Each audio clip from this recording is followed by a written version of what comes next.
Assalamualaikum warahmatullahi wabarakatuh.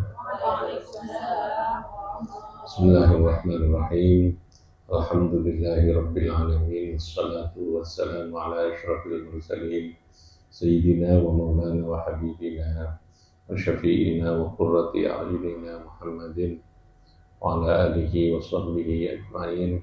Subhanaka la ilma lana illa ma 'allamtana innaka antal alimul hakim. Rabbi shrah li sadri wa yassir li amri wahlul 'uqdatam min lisani yafqahu qawli, amma ba'd. Ya, kita lanjutkan ngaji kitab syarahnya kitab Riyadhus Shalihin ya. Hadis yang ke-7 dalam hadis Riyadhus Shalihin masih menjelaskan tentang niat, tentang urusan hati ya.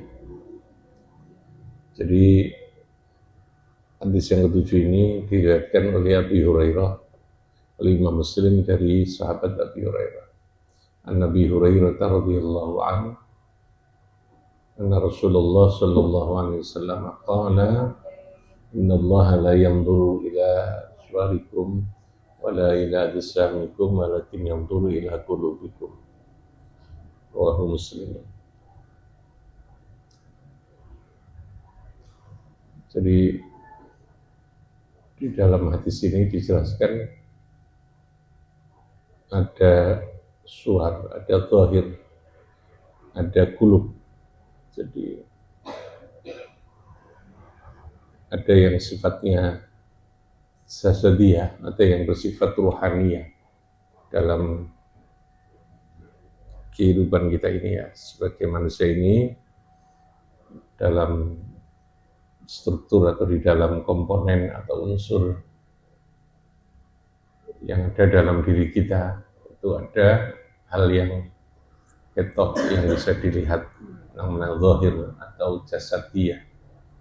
Lalu ada yang disebut dengan qulub, ada ruhaniyah, ada nafsaniyah, ada hal yang tidak tampak secara indera mata kita, secara penglihatan kita, yang ini bagian dari sesuatu yang sifatnya batiniyah. Pemani zahir batin. Zahir itu jasad yang berupa fisik, yang berupa materi yang bisa dilihat.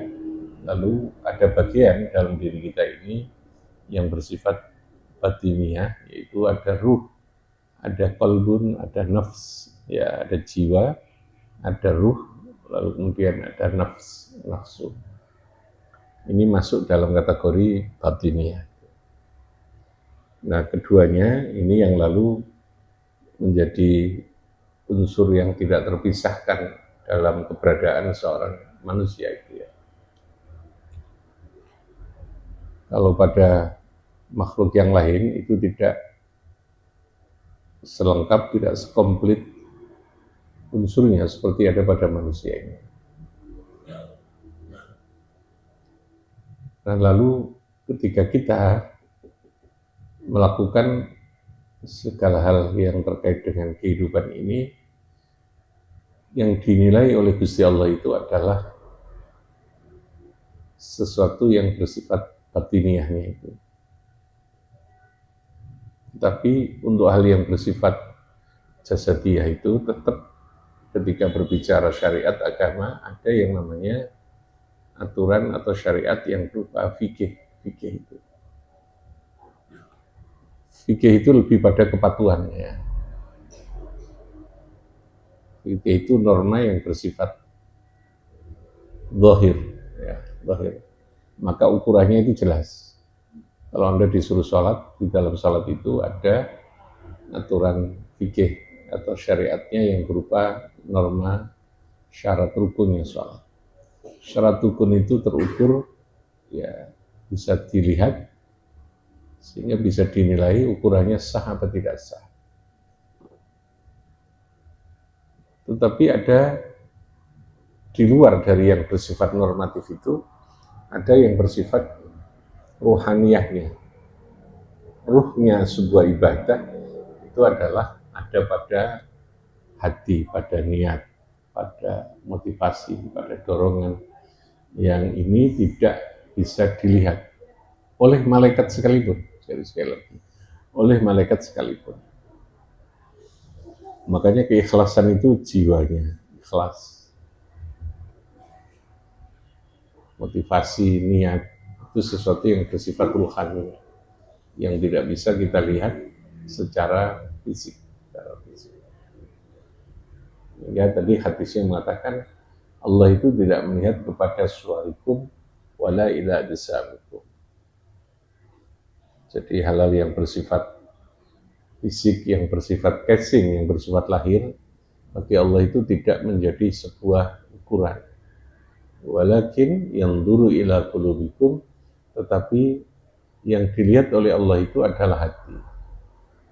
Nah, di dalam sarah kitab Riyadhus Shalihin, kalimat an-nadhar, nadhar itu ketika Allah itu tidak melihat, artinya tidak memberikan penilaian.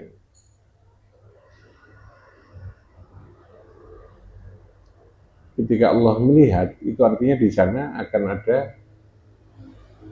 sesuatu yang berkaitan dengan nilai, dengan akibat dari melihat. Orang melihat itu kan di sana ada unsur mahabbah, ada unsur lutf, ada unsur kasih sayang, ada unsur rahmat gitu ya. Terus aku orang kepingin delok, itu berarti ada sesuatu yang kita tidak suka. Gitu ya. Kalau Allah yang dulu itu berarti Allah memberikan rahmat, memberikan kasih sayang.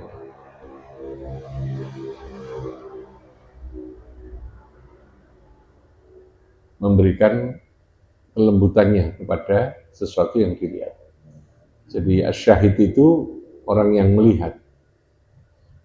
Jadi kalau dalam bahasa Arab itu ada namanya basirah, ada namanya basar, ada basir. Jadi ada basairun, ada basirun. Kalau basarun itu fisikal yang dilihat.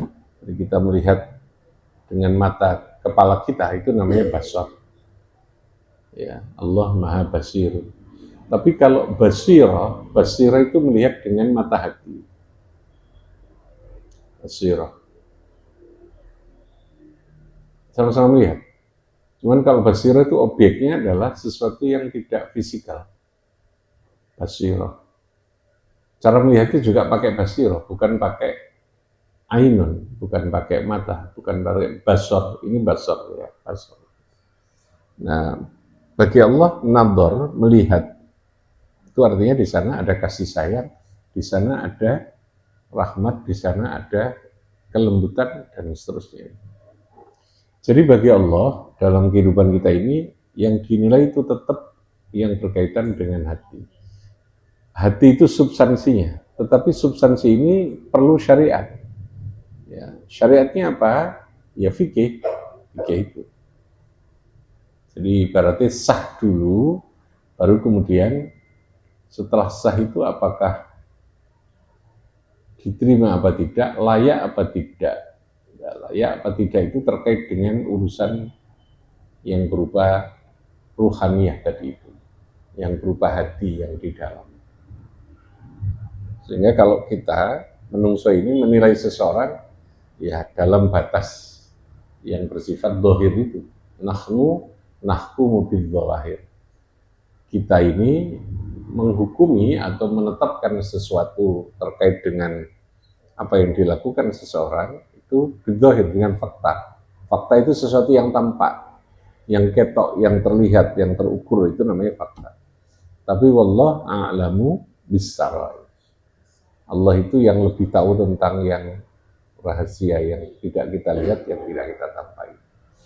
Makanya yang harus kita kelola, yang kita jaga bukan hanya sekedar memenuhi hal yang bersifat normatif, yang zahir, tapi bagaimana kita juga bisa menjaga dalam setiap bentuk ibadah kita ini dengan sarair, dengan ruhaniyah, dengan hati kita, itu yang terpenting untuk bisa diterima.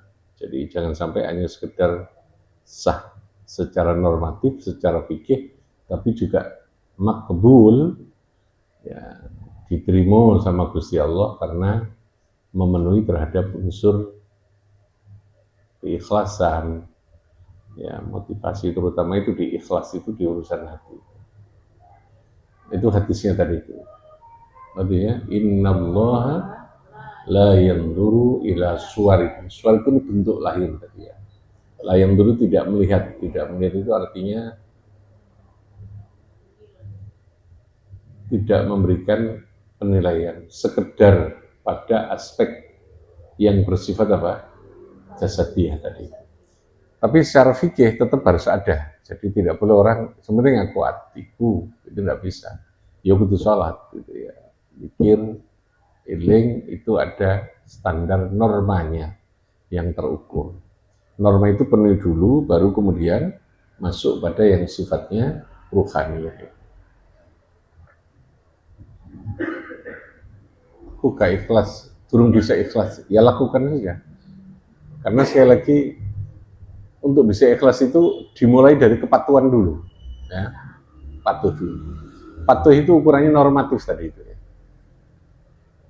Anda kan tidak mungkin bisa melihat orang itu patuh kalau dia tidak mau rukuk, tidak mau sujud, dia tidak mau datang ketika sekolah, berarti dia tidak patuh, paham ya?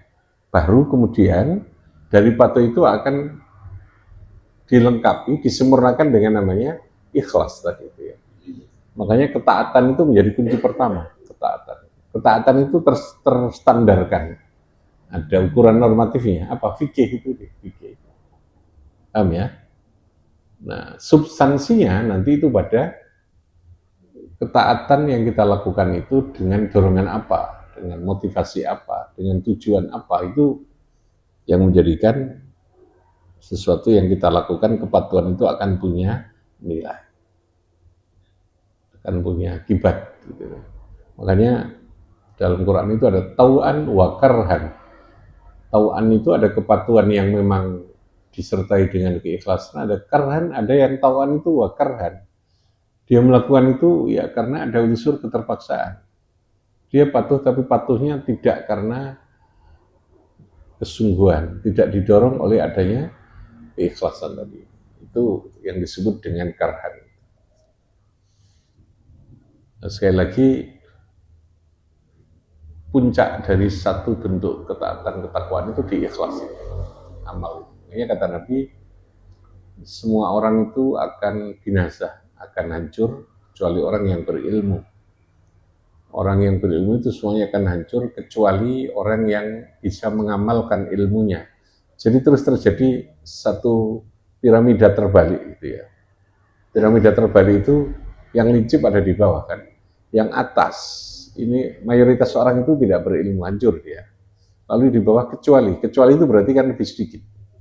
Ya, istisna, pengecualian atas sesuatu itu pasti mustasna minhu itu lebih besar. Ya, semua murid itu pintar kecuali ini berarti kan yang pintar itu lebih kecil, yang tidak pintar itu di atasnya mayoritasnya. Semua yang beramal itu akan hancur kecuali yang mengamalkan, ilal amil, kecuali yang beramal. Masih ditambah, semua yang beramal itu akan binasa, akan hancur kecuali yang ikhlas. Kecuali yang apa? Ikhlas. Nah, orang yang ikhlas, tahapan melewatinya harus dari atas tadi. Berilmu, lalu kemudian beramal, lalu kemudian ikhlas. Beramal itu normatifnya, tadi saya katakan.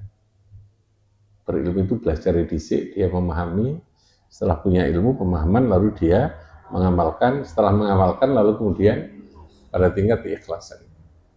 Nah, di situ letak tahapan yang berkaitan. Nah, yang dilihat oleh Allah dalam arti yang dinilai, yang berhak mendapatkan imbalan, berhak mendapatkan ganjaran itu amal yang di situ disertai atau disempurnakan dengan adanya keikhlasan tadi. Sekarang saya tanya, kalau orang beramal sholat tidak ikhlas itu sah apa tidak? sah. Ya. Sah itu pada tingkat amal, normatif. Ya. Karena sah itu sekali lagi ukuran standarnya adalah normatif fikihnya, yang terukur semua gitu ya. Makanya fikih itu fakta, dohir itu fakta, sesuatu yang tampak. Tapi kalau ikhlas, khusyuk itu tidak masuk dalam urusan fikih, tidak menentukan sah apa tidak, enggak, tapi menentukan diterima apa tidak, ya layak untuk diterima apa tidak. Jeroani itu sebenarnya, artinya sesuatu yang terdalam.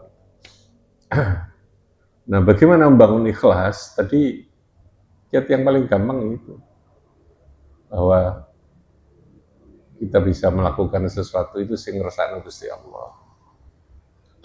Kita iso sholat, iso ruku, kita sujud, coba sing mendaki Gusti Allah. Sehingga karena Gusti Allah yang menentukan, ya kita harus menjadikan Allah itu sebagai tujuan utama, tujuan akhir dari setiap apa yang kita lakukan. Yang kedua, cara yang sebenarnya adalah ya sudah, kita ini sebagai hamba Allah memenuhi perintah Gusti Allah. Kita sholat ya karena itu perintah Allah. Sehingga karena yang lain itu jangan menjadi tujuan.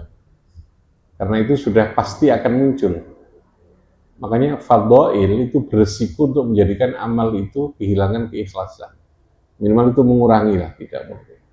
Orang berbicara keutamaan untuk mau berbuat karena dorongan fadhail. Fadhail itu motivasi, dia boleh kita berikan, tapi orang jangan berhenti pada motivasi itu. Ya tadi itu. Wah, kalau kita sholat maka kita akan jamaah dapat sekian. Itu namanya fadhail, dapat sekian derajat. Oh, kita kalau mensedekahkan maka kita akan dapat 10 kali lipat. Kita akan terus dilipat gandakan, dimudahkan. Itu fadhail. Anda ketika beramal, kalau tujuannya hanya terpenuhnya atau mengejar keutamaan, mengejar apa istilahnya kalau sekarang dampak positif atau efek yang sifatnya untuk kepentingan kita, itu sebenarnya tingkat keikhlasannya masih dalam tanda kutip, artinya bisa jadi tidak ada keikhlasan. Ya kalau Anda melakukan duha ya sudah, karena itu duha diperintahkan Gusti Allah, saya melakukan wis. Nah, apakah nanti sholat duha itu menjadikan usaha kita, menjadikan kita nyambut gawe ini gampang apa ora, rezeki akeh apa ora, itu enggak usah jadi tujuan. Gitu ya. Enggak usah jadi apa? Tujuan. Kalau Allah menyebutkan bahwa sholat duha menjadikan kamu, itu sudah janji Allah pasti, enggak usah jadi tujuannya. Ya. Paham ya? Sehingga amal kita ini betul-betul menjadi murni. Ya wis, karena perintah Gusti Allah. Ya aku ngono, gitu ya. Saya baik dengan orang, ya saya ngelakukan itu, sudah. Bahwa lalu kebaikan kita akan berefek, lalu kita disukai orang apa tidak, itu sudah bukan urusan kita, gitu ya. Lakukanlah sesuatu karena apa? Perintahe Gusti Allah.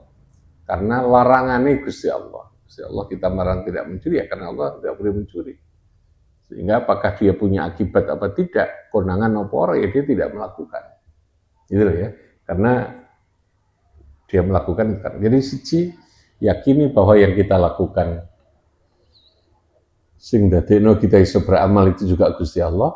Nomor loro, lakukan sesuatu karena memang itu perintahe Gusti Allah. Dan yakini bahwa segala bentuk kepatuhan itu pasti akan punya akibat baik bagi kehidupan kita. Lahir maupun batin itu pasti akan ada. Jadi unsurnya di sini keyakinan. Dorongan ikhlas itu dari keyakinan, yakin bahwa ini Gusti Allah, itu kan iman namanya. Orang toko kita dewi. Nyatanya apa? Nyatanya ya kayak wong sih kita secara fisik itu mesti bisa ngelakoni, tapi dia tidak bisa melakukan. Apakah karena ada penyakit yang menjadikan dia tidak bisa melakukan, atau karena memang dia tidak punya hidayah, tidak ada dorongan batin yang mendorong dia untuk mau melakukan. Karena enggak? Orang yang waras tapi ngelakuin sholat itu abad, bahkan tidak melakukan. Dia yakin, dia tahu sholat itu baik.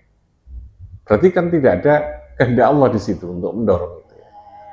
Nah, dilogikakan kan begitu. Tidak ada dorongan bentuk hidayah dari Allah untuk menjadikan dia mau atau bisa melakukan sesuatu kebaikan. Jadi Kemampuan itu bisa dua hal ya. Satu kemampuan secara fisik, yang kedua kemampuan di luar fisik. Ya,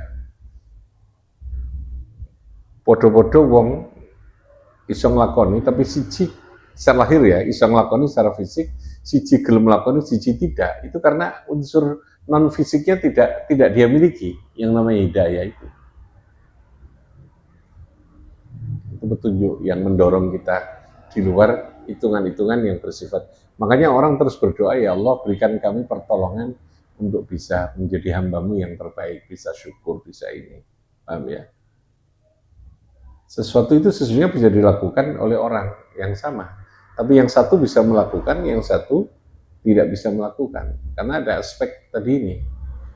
Bukan hanya sekedar hitungan lahir, kemampuan, sehat, dan sebagainya, tapi di sana sehingga Rasulullah mengatakan bahwa wa innahu lakabiratun illa 'alal khashiin. Salat itu menjadi begitu berat kecuali bagi orang yang khusyuk, kecuali bagi orang yang mendapatkan petunjukku umpamanya ya. Dalam Quran seperti itu.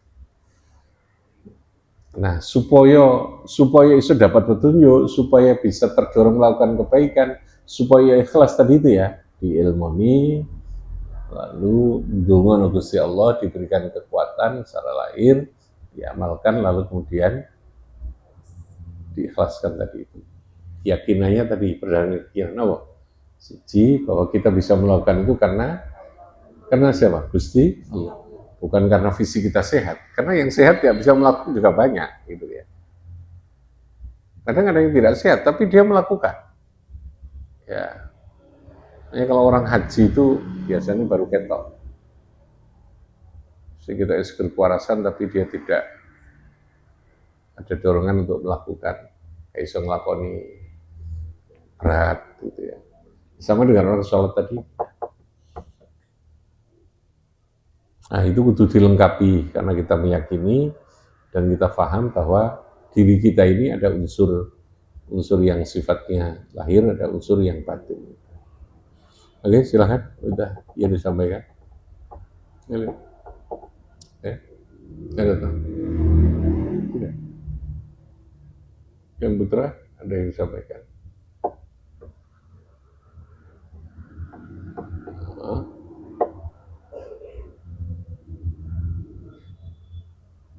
Mana sudah saya jelaskan, indikator orang ikhlas itu kan sudah. Dia tidak gedendasi ketika dilem, dipuji. Tapi ketika dicaci maki juga tidak gampang marah, tidak gampang putus asa, ya, tidak gampang putus asa. Jadi konsistensi, bahasa Arabnya namanya istiqomah. Apa namanya? Istiqomah. Konsisten, acep, mudawamah, muadzabah, istiqomah. Itu satu istilah yang berkaitan. Itu bisa dibangun melalui keikhlasan tadi. So, kalau tidak ikhlas mungkin orang bisa karena absen, karena pengawasan, karena hadiah, mungkin dia bisa melakukan. Tapi ketika absensi tidak ada, ya dia tidak akan disiplin, tidak akan konsisten. Kalau tidak ada evaluasi, dia tidak akan konsisten. Kalau tidak ada hadiah, dia tidak akan konsisten. Paham ya? Bahwa pertama itu dorongannya melalui normatif, ya dipaksa dhisik. Nanti kalau sudah merasakan ya efek positifnya, akibatnya, kita sholat kok tenang ya, kita sholat kok menjadi damai ya. Nah, itu lalu kemudian menjadikan dorongan kita untuk menyempurnakan terus gitu ya. Jadi anggap saja bahwa norma itu menjadi tekanan pengantar awal kita gitu ya. Pada akhirnya maka dia harus dilepas ketika sudah menjadi habit, sudah menjadi karakter, sudah menjadi kebiasaan dalam diri kita. Jadi segojangan lah gitu ya. Wong Jawa istilah segojangan. Apa segojangan? Sego ditambah apa? Jangan itu apa? Sayur. Wis dadi segojangan. Artinya kalau wong Jawa mangannya mesti itu ya. wis dadi kebiasaan dari karakter. Paham? Dorongan tetap harus dipaksa dulu, diawasi dhisik, kan. Lalu ketika sudah merasakan akan muncul itu. Jadi kebiasaan maka tidak perlu lagi, bahkan nggak perlu mikir lagi. Wong ini biasa empati itu muncul ya dia akan untuk atau terdorong. Kaiso deh kak, kaiso deh kak. Berarti jiwanya dia sudah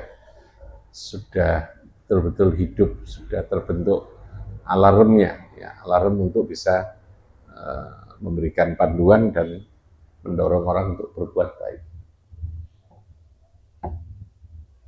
Kalau dalam dunia pendidikan, apa ya itu tadi?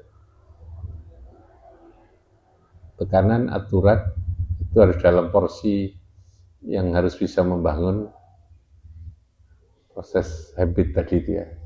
Karena itu supaya punya kepatuhan itu kayak apa? Nah yang paling gampang itu memang ya mencontoh, namanya uswah. Nabi itu taklimnya itu lebih banyak kepada uswah, membentuk karakter gitu ya, membentuk karakter. Sehingga betul lah nokono, ngulang itu gampang. Tapi bagaimana memberikan contoh apa yang kita ulang itu sehingga yang ulang kalau di sekolah itu gampang, kurikulum pulang. Ya, tapi ngulang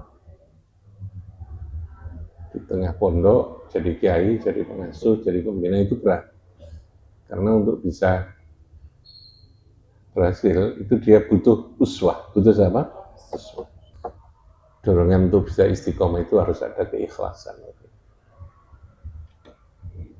Awalnya keikhlasan, aku ikhlas kok. Sholat itu durung bisa khusyuk. Tetap sholat saja. Khusyuk itu nanti proses. Karena yang dipersyaratkan secara fikih itu normatifnya. Apa? Normatif fikihnya. Normatif itu ukurannya apa tadi? Terukur apa tidak? Normatif itu zahir apa batin? Normatif itu fikih. Zahir apa batin? Terukur apa tidak? Terukur jelas. Ruku itu adalah begini, sujud itu begini, itu namanya terukur. Ya. Ini kalau enggak, karena kalau dikatakan ruku kok enggak sesuai ketentuan ukurannya, ya berarti belum ruku, bukan ruku. Terukur itu berarti ada definisi terukur. Sesuatu yang terukur itu berarti ada batasan.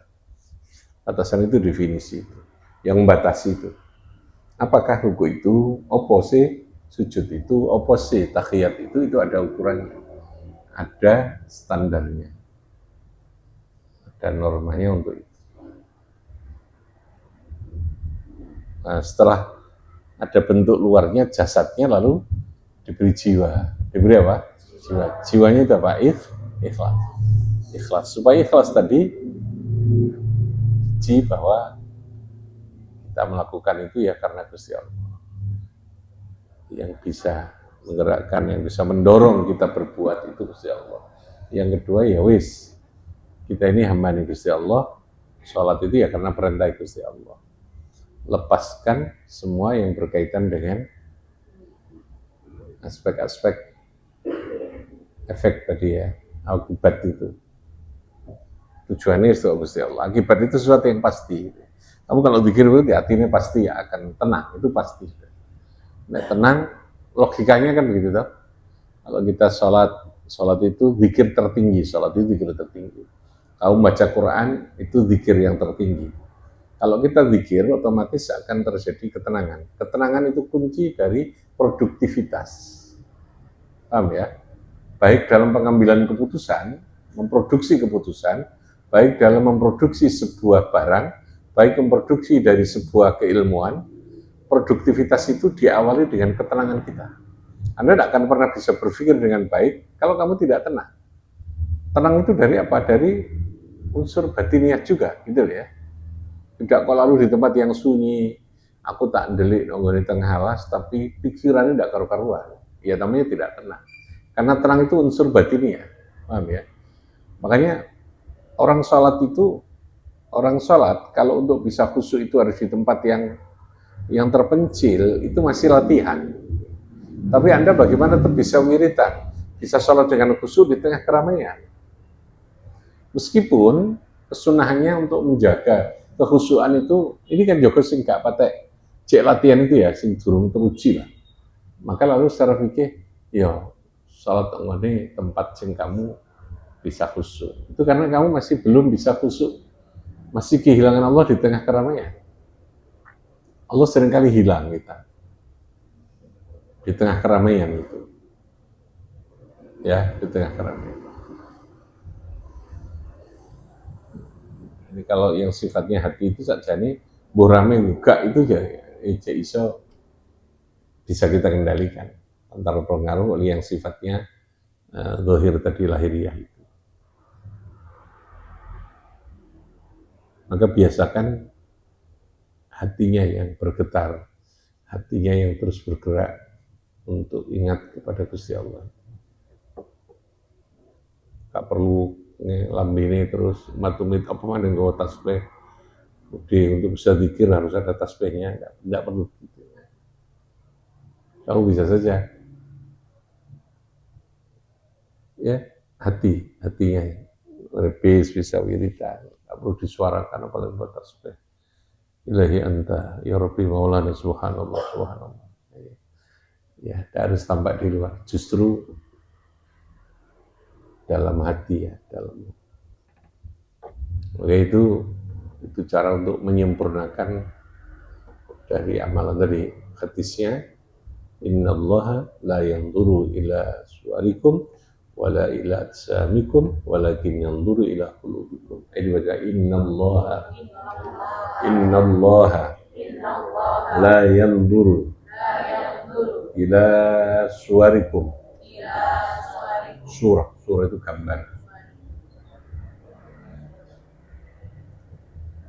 Wala ila ajsamikum. Karena fisik. Masuk surga kudu ganteng kan. Maksudnya elek, angel masuk surga kasihan kan.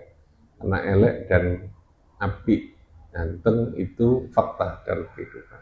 Sing gawe kabeh Gusti Allah. Makanya tidak walakin yanzuru ila qulubikum. Apa? Walakin yanzuru ila qulubikum. Innallaha la yanzuru nazar syahid ya ila suwarikum wala ila ajsamikum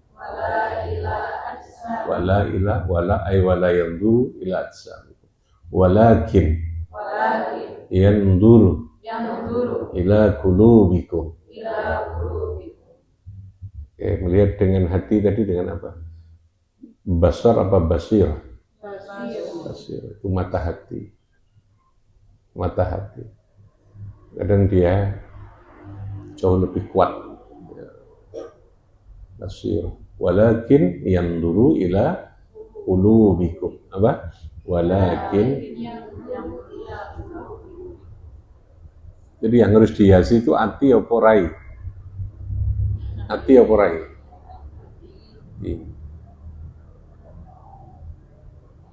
Ya secukupnya ya. Nek, hati itu permanen ya. Kalau rai itu ya hilang.